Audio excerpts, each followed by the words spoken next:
Isang pinagpalang umaga po sa inyong lahat. Once again, ako po ang inyong kapatid kay Cristo, Abby Canedo po, na minsan pa'y bumabati sa inyo ng pinagpalang umaga. So once again, magkakasama po tayong muli sa Daily Manna ng Church of God's Miracles. Alam ko po na talagang lagi po natin itong inaabangan sa bawat umaga dahil po ito po ay magandang panimula, pagkaing espiritual na talaga pong nakakahugutan po natin ng kalakasan. Not just all throughout the day, but the entire week or the entire year that we have. So, bali bago po ako magpatuloy, hayaan niyo pong dalhin ko po muna kayo sa panalangin. Thank you, Holy Spirit. Have your way in me. Have your way in us. Hallelujah. Amang banal, nagpapasalamat po kami sa araw na ito na pinagkaloob niyo pong muli sa amin. Salamat sa bagong buhay, sa hininga, sa kalakasan na nagmumula sa iyo.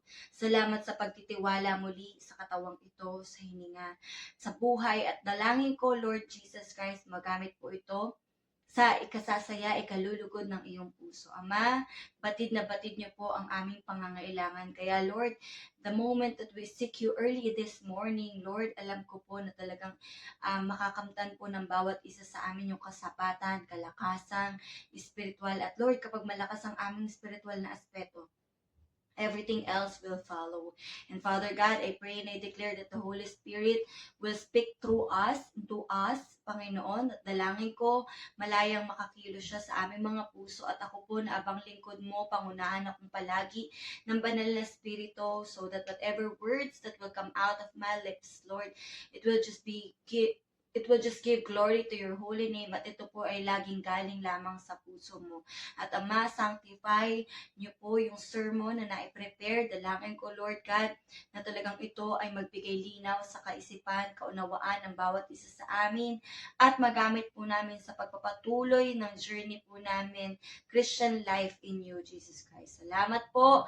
Maluwalhati ka po sa mga oras na aming pagsasalusaluhan sa pangalan ni Jesus. Amen and amen. Once again, good morning po sa inyong lahat. So, kalahati na po tayo ng buwan, June 15 po ngayon. At patuloy po natin pinag-uusapan po yung tema natin na resilience. So, lahat po ba dito ay matatag na? Ilang araw na po natin pinag-uusapan yung katatagan.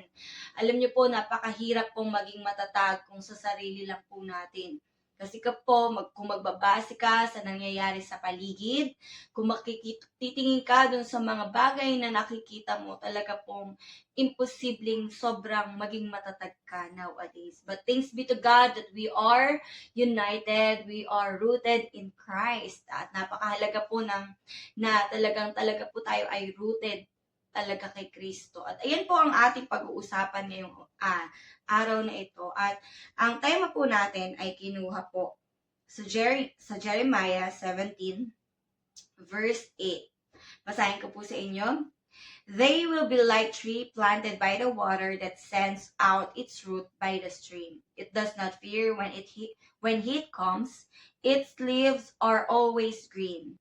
It has no worries in a year of drought and never fails to bear fruit. Pagpalain po ang pagkabasa ng salita ng Diyos. Ano nga ba yung kahalagahan po na talaga pong ang naka-mention po kasi dito is its roots are planted by the stream of water. Sino ba yung stream of water? Yan po yung ating mga pag-uusapan ngayong araw na ito. At dalangin ko po, bagamat maikli lang naman po itong aking itatalakay, 2 puntos lamang po, matandaan po natin ito at talaga pong makita po ito sa buhay natin. So, quick background lang. Ano nga ba yung resilience? Sabi ko nga po kanina, ito ay katatagan or in the Google form, galing po to sa Google na meaning, ability to recover quickly from difficulties, adapt adversities, and bounce back from its life setbacks. Ayan, so ability to recover quickly. Pag sinabing quickly, hindi po siya yung parang it will take time to recover. Quickly, ibig sabihin po kung nangyari man yung pangit na pangyayari, agad-agad meron pong makakabalik po sa ano. At for us, it's impossible. Para bang sinabi mo, kinancel mo naman yung emotion ko. Pag sinabi mong, pag nalungkot ako ngayon, or kaya nagdadalamhati ako, pag sinabing matatag ba, kailangan hindi ko na enter yung phase na yun. Dito po, pag-uusapan po natin is dalawang bagay. Where are you rooted and where are you connected with? So sa dalawang pong iyan, para po lumabas yung matatag na ikaw, pinatibay ng panahon. Actually, natutuwa po ako sa Lord kasi po, ito po ay malapit sa puso ko. Ito pong Jeremiah 17:7-8 nga po actually. Kasi po, when we are about to have our first t-shirt po sa mga youth, first time po namin mag-a-attempt ulit kasi for the longest time in the youth ministry, hindi po kami nag-a-acquire ng sarili po namin shirt or hindi kami nagpapagawa. But when the time the Lord has given us provision or give us yung heart na magpagawa, whatever kasi po yung napakahalaga po na whatever we wear, talagang there is that proclamation or declaration, kaya maingat po tayo sa mga pinagsusuot po natin. Kasi for example, nakalagay sa t-shirt mo, Maldita, it just simply identify or nag-identify yun to the one who wears it. And or kung ano man yung mga, kaya po maging maingat po tayo, not just because it's uso, not just because it's magandang tignan, pero yung deeper meaning ay hindi mo naiintindihan. Wag po, be careful. Kaya po nung nag-iisip na po kami ano yung pinaka-first na design po ng shirt ng mga youth. Alam niyo po, ito po yung nilagay ng Lord, rooted in Christ. Why? Because that's a powerful declaration for all that's rising generation na talagang we are all rooted in Christ. Napakahirap po na kung saan-saan ka na lang kumukuha ng identity mo. Napagkahirap po na kung saan-saan ka lang kumukuha ng stand mo in faith. Kaya po, nung nahanap po itong rooted in Christ, and syempre po maganda, supported siya biblically, kung paano nga pa talaga, ito po yung mismong verse na ginamit po namin. Kaya po nakakamangha at very close to my heart po itong verse na to, na talagang this is a powerful declaration that everyone should stand on to. Dito po tayo tumayo, dito po talaga tayo manangan na talaga pong lahat tayo ay rooted in Christ. Kaya po masasagot natin yung where are you rooted and connected really matters. Kung saan ka nakakonekta, saan ka rooted, nagmamatter po iyon. Amen po. So number 1, ang pag-usapan natin is simply the word rooted. Alam niyo po, meron pong, aside from Jeremiah 17:8, meron po tayong verse na mahahanap po sa Biblia from Psalms 1:2-3. Magkaano po to? Parang they are identical po. Sabi po dito, Amplified Version po. But his delight is in the law of the Lord, and on his law, his precepts and teachings, he habitually meditates day and night. Verse 3. And he will be like a tree firmly planted and fed by streams of water, which yields its fruits in its seasons.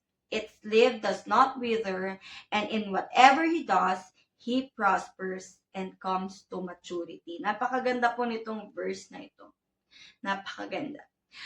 Sino po ba yung pinag-uusapan nito? Sabi po kasi, bakit ba napakahalaga nung pinagrurutan mo?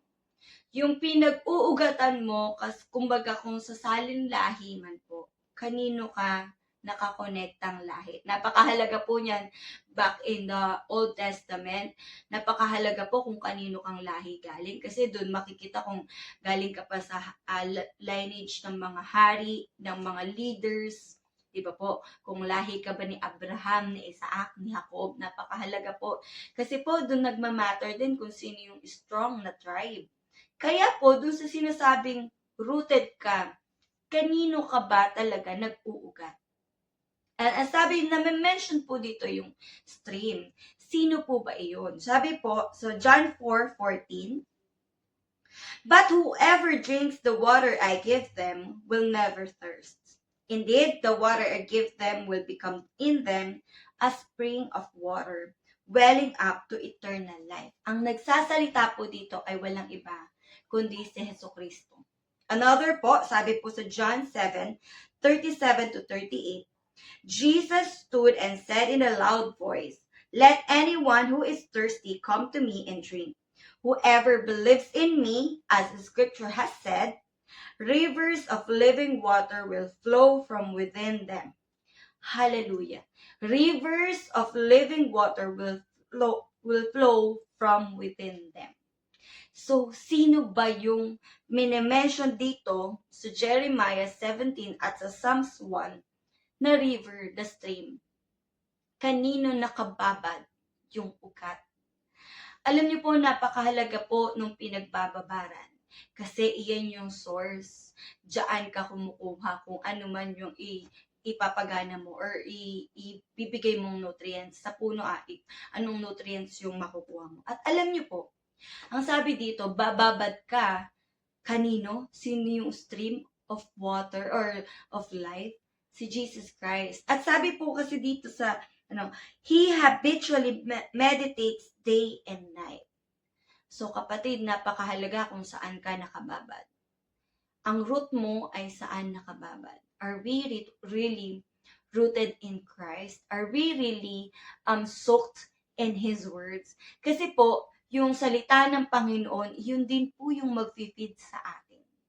Napakahalaga po that we really have time, our quiet time, our devotion, in meditating talaga the word of the Lord. Kasi po, habitually, ang word na ginamit po dito is habitually meditates His precepts, His teachings.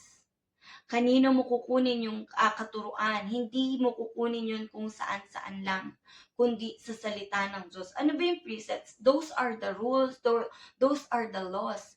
And if we understand the law of the Lord, it's way different from the laws of the world.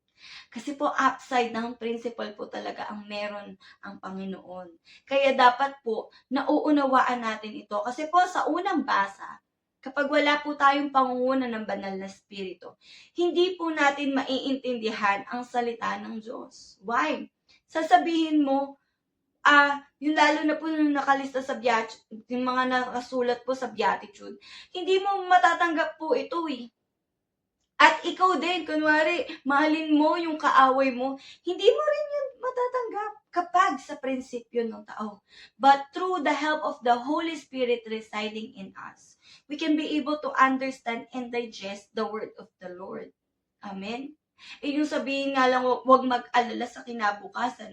Paano po ba yun? Kung araw-araw talaga, lalo na sa mga nanay, nagbabudget, inaalam po natin kung magkakasya ba yung source, yung hawak nating pera. Alam niyo po, sa salita ng Lord, kapag hindi po tayo magbabase sa salita ng Diyos, lagi po tayong mangangamba, lagi po tayong mag-aalala, lagi po tayong haharap po dun sa sinasabing stressful life. Pero ang sabi dito, saan ka nga ba nakababad? Kapatid, kung ikaw ay rooted sa salita ng Diyos, nakababad ka sa salita ng Diyos, malabo po na ma-overwhelm ka ng mga pangyayari dito sa mundo. Totoo po. Kaya po, for example na lang, maghapon ka lang na bumabad sa FB, kung ano-ano na pong pinifeed po doon, yung maling mga balita, yung mga nakakatakot na balita, yung mga, alam niyo po, we cannot really, kapag po talaga lagi nating in-expose yung sarili natin sa mga pangit na sitwasyon, mapapansin niyo po, apektado po yung damdamin niyo. The entire day, mag-aalala ka na lang. The entire day, balisa ka na lang. The entire day, hindi mo na alam na nawi-waste mo yung present time mo just because you are being saturated dun sa maling mga balita at maling mga nabasa mong information. Kaya dalangin ko po, pag sinabi pong nag-uugat, ang sabi po, ang maganda po yung mga ugat po ay nakababad sa streams of living water. At alam niyo po yung mini-mention po dito, dapat yung ugat mo, ikaw ay nakatungtong or nakababad po sa salita ng Diyos. Where are we really being soaked every day? Baka po yung time natin sa pananalangin ay sobrang ikli lang.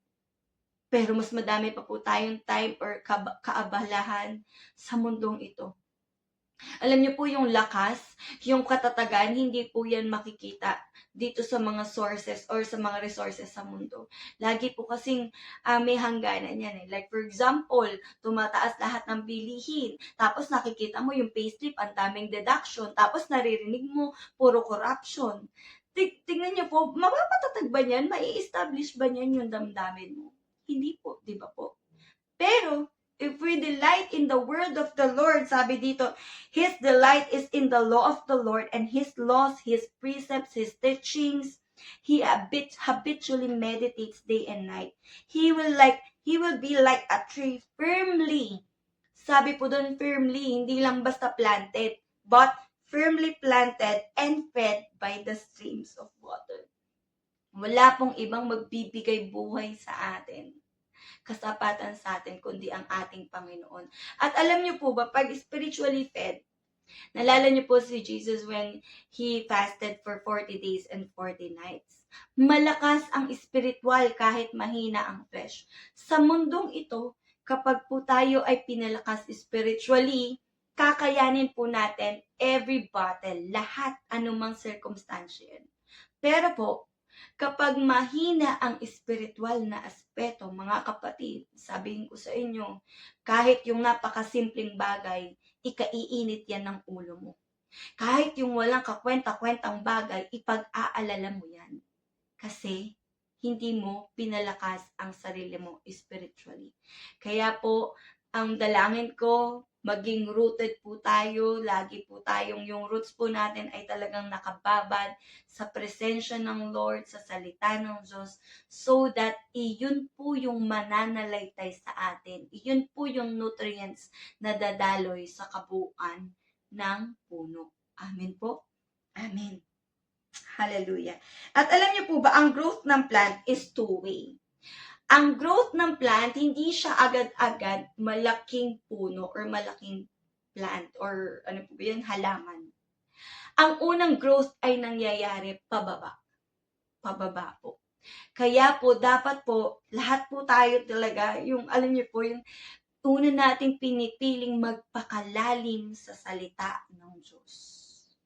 Ganun po yan. It's a two-way growth. Hindi lang siya yung very visible. Hindi mo pwedeng masabi na good Christian na siya or growing Christian na siya if he is not actually rooted, grounded sa salita ng Lord. At habang po lumalalim po yung ugat natin, alam niyo po, yung puno, same po yun eh. Kung ano yung height na nakikita niyo, same po yung lalim nun. Kaya po, dapat dalangin ko po, bago po tayo mag-aspire na very visible yung ating walk in the Lord, talagang nag-a-aspire po muna tayo ng mas malalim na paglago sa Panginoon. Mas gumagapang po. And actually, after nun, totoo kapag establish yung trunk, establish yung puno, kahit anumang unos, anumang bagyo ang dumaan, hindi po yan easily mabubuwag. Kasi very rooted. Malalim yung pinag-uugatan. Kaya nga po, di ba po, kapag hindi ka ganun kalalim kay Kristo, di ba po, yung sa apat na lupa na pinaghasikan ng mga butil. Alam niyo po, iba-iba yun eh. Pero ang hinihiling po is dapat tayo ay matabang lupa. Grabe po yun kasi po, kapag hindi ayos yung pagkakatanim sa atin, yung pagkakalalim ng ugat, maaari po tayong ma-wither, maaari po tayong yung makasama sa mga damuhan, sa mga tinik, maaari pong matuka ng mga ibon, yung mga napupunla po sa ating salita. Kaya po napakaingat po at napakaganda po na talaga, just like what the Lord has, meditate on it day and night. Bakit araw at gabi? Kasi sisimulan mo ang umaga mo nang may pagkain kang spiritual. At tatapusin mo siya nang may pagkain ka pa rin spiritual. Bakit ganon? Para sa umaga pa lang busog ka na spiritually, kaya iyon yung magiging kalasag mo at sandata mo sa entire day. At po, bago matapos ang araw, hindi nyo po i-overthink yung mga nangyaring mali sa buong maghapon. We will dwell in the word of the Lord so that we can find rest pa rin po. And as we sleep, comforted po tayo ng Lord. Kaya hindi po troubled ang mga anak ng Diyos. Hindi po mga puyat, hindi po mga kulang sa tulog ang mga anak ng Diyos. Kasi we find peace, we find rest in His very presence. If we do this, if we meditate the word of the Lord day and night. Amen? Amen po. So number 2 po, kanina ang pinag-uusapan natin is dapat talagang rooted tayo in the word of the Lord. And number 2, where are we connected? Connected. Are we really connected to the Lord? Napakahalaga po mahirap po kasi na talagang establish ka by the root. Tapos, somehow, ka na-establish na pero hindi nako-connect yung ibang mga sanga. Sabi po ang puno, the true vine is Jesus Christ. Sabi po sa John 15:3-4. You are already clean because of the word which I have given you, the teachings which I have discussed with you. Yung kanina po natin pinag-usapan, si Kristo po yung living water, naki-cleanse, at yung teachings niya. Verse 4, remain in me and I will remain in you. Just as no branch can bear fruit by itself without remaining in the vine, neither can you bear fruit producing evidence of your faith unless you remain in me. Unless you remain in me. Alam niyo po, ang galing ng Lord kasi sa Kanya na tayo nagpapakababad, sa Kanya na tayo nagpapakalalim. Ang gusto pa rin niya din po ay dun sa atin pong pinaka-framework or sa structure natin, nakaugnay pa rin tayo. That's why all we need is Jesus Christ alone. Pansinin niyo po. Kaya po madaming pangalan, madaming tawag sa pangalan ni Jesus, sa pangalan ng ating Diyos. Kasi kakatagpuin niya po tayo in different ways that we needed. Anong kailangan mo sa Diyos? Kailangan mo maging rooted. He is the living water. He will supply you the river of life. Siya yung magsusupply. And paano ka magpapatuloy? You remain connected to the true vine, the true source. And that is Jesus alone. Dapat po dalawa sa atin so that we can be so resilient in this world. Dapat rooted tayo and connected tayo. Laging kay Kristo, walang iba. Rooted tayo sa salita niya at connected tayo buong-buo through the help of the Holy Spirit sa Kanya. At alam niyo po doon, kasi pareho pong mention, kung babasahin niyo po sa Jeremiah, sabi po doon, never fails to bear fruit. At sa Psalms naman po, 1 verse 3, which yield its fruits in its season.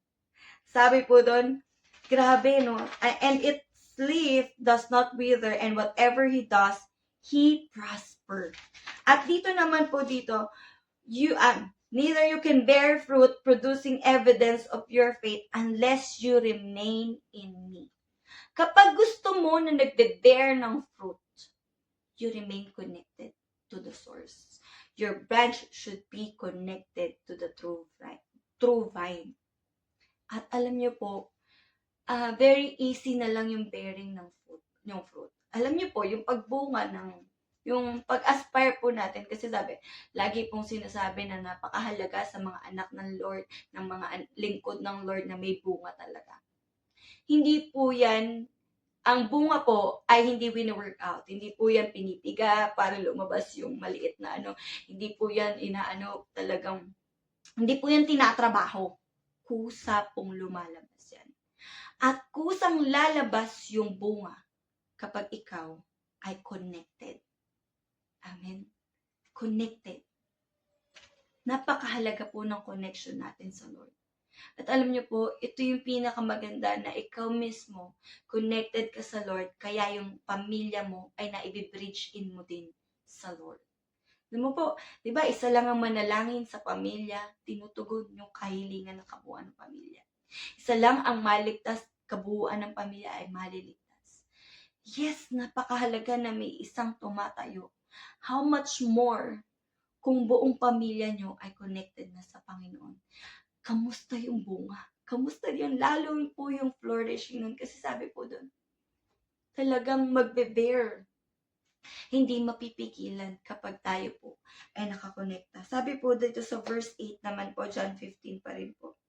My Father is glorified and honored by this, when you bear much fruit and prove yourselves to be my true disciples.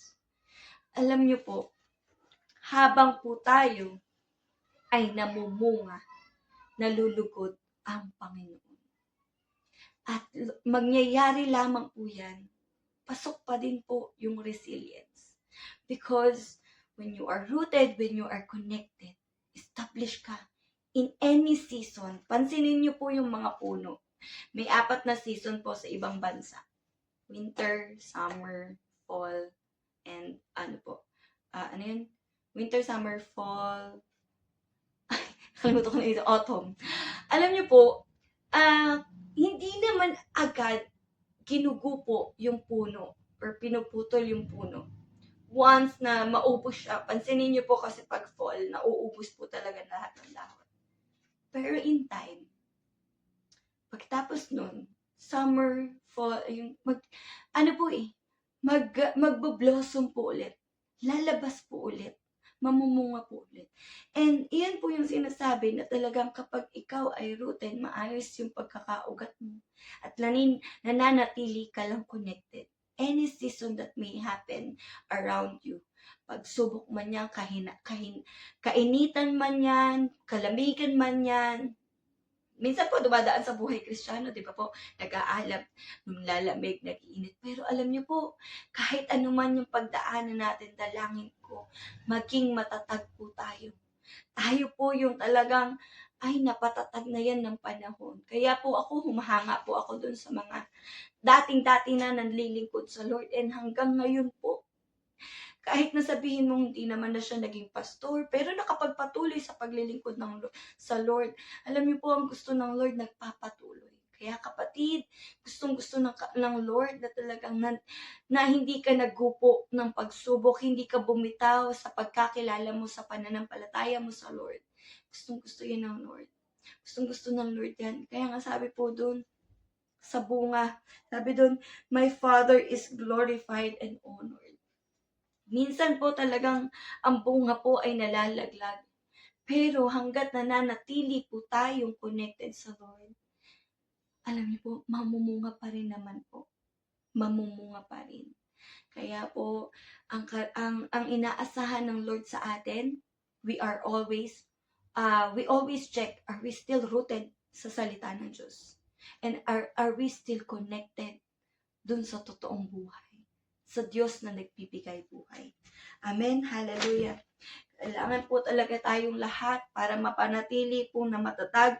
Let us be rooted in the Word of God and be connected to Jesus through the Holy Spirit. Laging ganun lang. Dalawa lang po yung tatandaan nyo.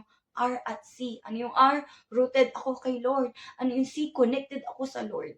Lagi po nating ideklara yan para po ang buhay natin espiritual ay palago at patatag po. So, Diyos po ang papuri. Ito lamang po ang aking mababahagi sa inyo. Paselyuhan po natin ito sa banal na Espiritu. Hallelujah. Thank you, Jesus. Thank you, Lord. Thank you, Holy Spirit. Amang Banal, salamat po sa napakayaman mong salita. Salamat po sa napakaganda mong kapahayagan sa bawat isa sa amin. Hinihiling ko po, maingatang lubos po ito ng banal na Espiritu sa buhay ng bawat isang nakapakinig. At Lord, talaga namang isama na po namin sa panalangin na talagang everyday we are to declare that we are rooted in you, Jesus Christ. We are rooted in your words, in your promises. And we will take delight in you. We will habitually do this. We will habitually meditate your word day and night. And Father God, salamat that we will still be connected with you always, lagi. Hindi namin pipiliing dumisconnect sa iyo, Lord Jesus Christ. Because lagi nakaugnay kami sa iyo. And Lord, whatever is in your heart, it will flow from our hearts. And yun yung gagawin ng buhay ng bawat isa sa amin. Salamat po, Ama. Maluwalhati kang lubos sa bawat isa sa amin at dinideklara ko ang pagtatagumpay niyo po sa buhay ng bawat isa sa amin ngayon at magpakailanman at datnan niyo po kaming lahat ginagawa yung nais ng puso mo at ng may katapatan po. Salamat po, Ama. Maluwalhati kang lubos sa pangalan ni Jesus. Amen and amen. Once again, good morning po sa inyong lahat. God bless you po.